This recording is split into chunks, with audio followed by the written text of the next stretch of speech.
Assalamu alaykum va rahmatullohi va barakatuh. Xattabi Qurolliq qo'zg'olon harakatlarining doisi nomli kitobni o'qishni boshlaymiz. 20-qism. 2. Fransiyaliklar bilan askariy to'qinish. Fransiyaliklarning tinchlik bilan ish elib berishini keskin rad qilib, Rifqa qarta dushmanlik pozitsiyasida bo'lganligi, Varga va Bani Zoraval rayonlarini egallab olgandan keyin Xattabi 1925-yil martda Sinhaja, Rif, G'imara va Jibola qabilalarining vakillarini o'z ichiga olgan bir kengash yig'ini chaqirdi. Sabr taqati tugagan va barliq tinchlik vositalarini ishlatilib bo'lgandan keyin Fransiyaliklar bilan jang qilishni qaror qildi. Bir tuqini Abu Muhammad bilan Ahmad Axriyoni jangga qo'mondon qilib tayinladi. Bu jangga Rif, G'imara va Jiboladan bo'lib 6000 ga yaqin askar qatnashdi. Urushni Bani Zoravalni bo'ysundirish va Darqoviy harakatini taltiks yo'qotishdan boshladi. 3 kun ichida bu urushni tugatib, janubni bo'ylab past tarafga shiddatli hujumlar uchun otlandi.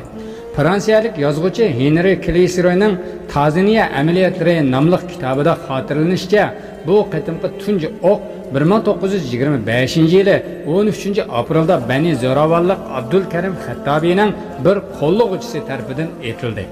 Shu chaqda Bani Masara, Bani Yahmid va Bani G'azora qabilalaridan tashkillangan 1500 kishi Amajotdagi bizning ittifoqdoshimiz Darqoviy xonaqosiga hujum qilgan edi. Mujohidlarning bu nishoni tariqatchilarga qo'zg'algan g'azabining yuqorliqini uqtirib bergan bo'lib, hatto ular xonaqoni bo'lib talab o't qo'yayotgan edi. Fransiyaning toza va varg'a va'dasidan boshlab Vazin shahri o'tirisidagi mudofaa sistemasiga qadar ofitser Shamiron qo'mondonlik qiladi. Umumiy askarlar 18 piyoda qism batalyoni, 6 guruh otliq qism va 12 top zambarakdan tarkib topgan bo'lib, 3 cho'ng rayonga taqsimlangan edi. Umuman 25000 qo'shin kurashchi aeroplanning yordamida 400 kilometr uzunlikdagi nuqtalarga o'rinlashdi. Fransiya qo'shini o'zliksiz harakatlanishga muhtoj bo'lib, bu ot uloqlar va qatnashni ko'p charchatdi. Shundaqla qo'shin bilan tashkiliy aloqa o'tirisini ojizlashtirdi. Shunday qilib 1925-yil aprel oyida jang boshlandi. Fransiyaliklar Xattabiyning hujumidan ajablanmagan bo'lsa-mu, lekin sahrolik rifqlarning qilgan hujum uslubidan to'liq hayron qoldi. Chunki bularning askarlari zamonaviy miltiqdan boshlab avtomatik zambarak va eg'ir tipdagi zambarakgacha xil-xil qurollarni qo'llana oladigan holda tarbiyalangan edi. Va ularning o'qlari nishonga dal tegadi. Ular hujum orasida yaxshi idora qilib, yaxshi moslashib, xufiyani ilgirlash amaliyoti elib berishga va qo'shinni yaxshi kontrol qila oladi. Shu vaqtda Fransiyaliklar o'zlarining hozirgi zamonidagi xalqaro muntazam armiyaga qarshi jangga kirgandek his qilishdi.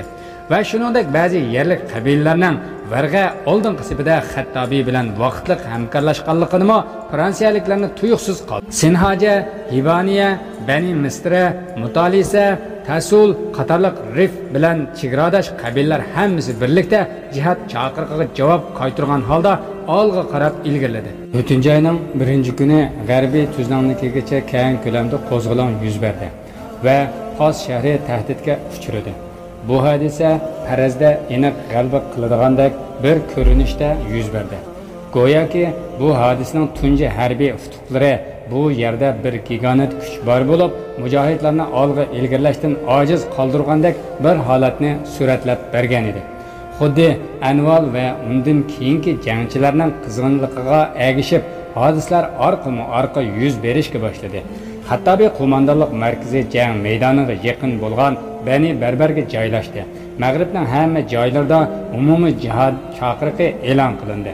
Ishning asosini darhol telefon liniyasiga uladi. Xattabiymi maydonga hozir bo'lib, atrofni aylanib ko'zdan kechirdi. Bani Darkol, Bibiyan va Afrant qatorliq joylarga hujum uyushtirildi. G'arb tarafda bo'lsa, Tirvalga ko'p hujumlar uyushtirildi.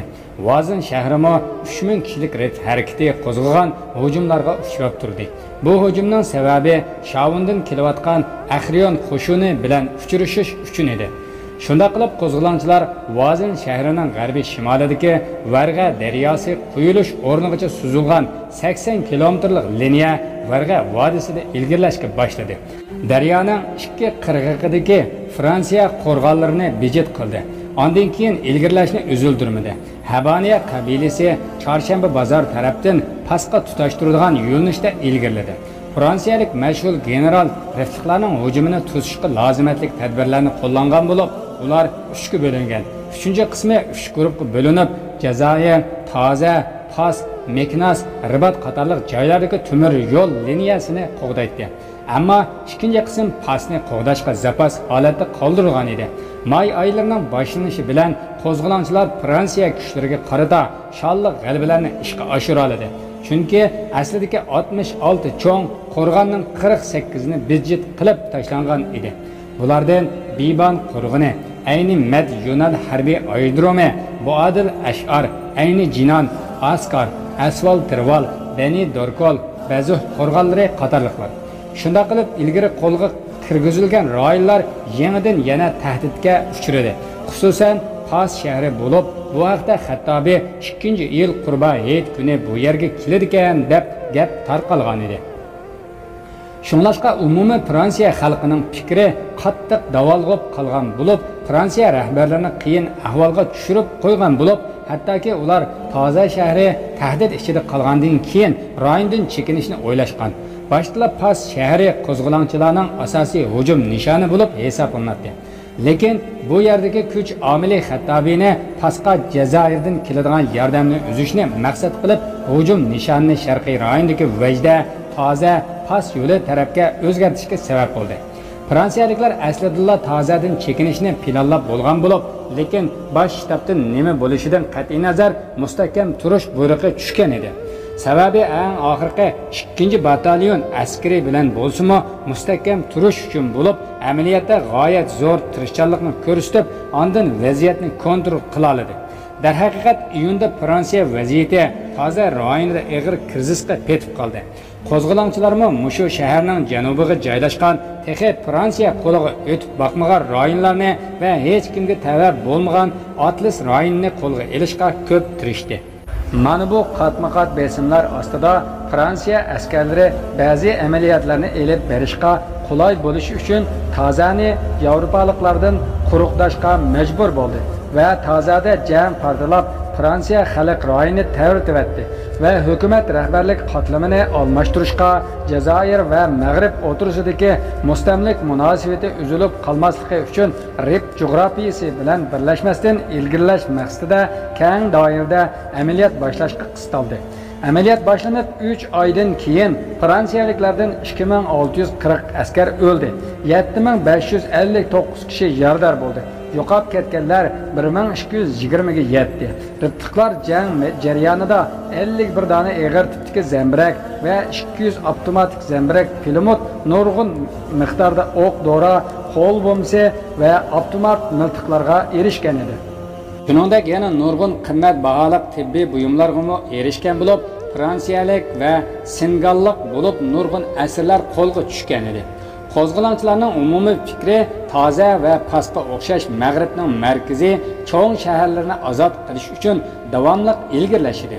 Lekin Xattobiy buningga imkoniyati bor turib, bu fikrdan yondi va atrofiy qabilalarning o'z rayonlariga ilgirlashlarini talab qilishi va Fransiya qo'shinini bijit qilishga yordam berish va'dalari bor bo'lsa-mu, bu ish Xattobiyning Fransiya chekinib chiqqandan keyin bu shaharga ba'zi qabilalar hujum qilib, bo'lib talashdan va xususan Fas shahri ilm mash'ili bo'lganligi uchun Fransiya qo'shinlarining vayron qilinishidan ansirganligi sababidan edi. Mana bu sabablar mavjud bo'lsa-mu, garchi bu cho'ng xatolik edi. Chunki bu vaqtda Fransiyaning mavjudligini tamoman tarmar qilg'ilib bo'ladi. Bu nuqtaga uning o'g'li Idris Abdulkarim ishorat qilib, dadasi haqida uning Fasqa hujum qilib kirmasligi cho'ng bir xatoliklardan hisoblanadi degan. Xattobiy Vazin tarafdan mudofaa liniyasi barpo qildi. Ammo g'arbiy shimolda bo'lsa, ispanlarga qarshi hujum pozitsiyasida bo'ldi. U yiroq masofasida mudofaa qilish mujohidlarning jang imkoniyatini xuritib tashlaydi deb qaraydi. Shunlashqa Xattobiy Bani Masur va Fahis qatorliq Tanja shahriga yaqin ispan markazlariga hujum qilishni qaror qildi. Bunun səbəbi Titvan və Səttə şəhrini Əraiş və Qəsir kəbi şəhridən ayırıb taşlaş üçündür. Həqiqətən qo'zg'olonchilar bir haftada Tanja atrofidagi ispan markazlaridan 4ni qo'lga kirgizdi. Go'yo Xattabi o'zining fransiyaliklarga vaqt ajratish uchun shimol mag'ribdagi ispanlarni kurash maydonidan quvlab chiqarishga kuchiginidek qiladi. Lekin Fransiya Ispaniya ittifoqlashishi buningga to'sqinlik qilgan edi. Uning tafsiloti oldimizda keladi.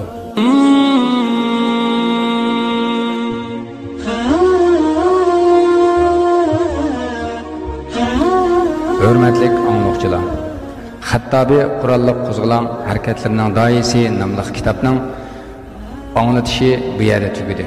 Kelar qatim ko'rishguncha Alloh omonat. Assalomu alaykum va rahmatullohi va barakatuh.